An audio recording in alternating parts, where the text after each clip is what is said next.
We are very happy to be here in Barcelona for the 20th edition of the HiPEAC conference. Today is the first day of the HiPEAC conference, and we had an exciting keynote given by Professor Margaret Martonosi from Princeton University.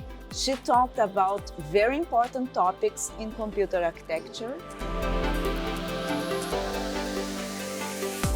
This year, we have about 800 people registered in the conference, many workshops, and we have much more to come.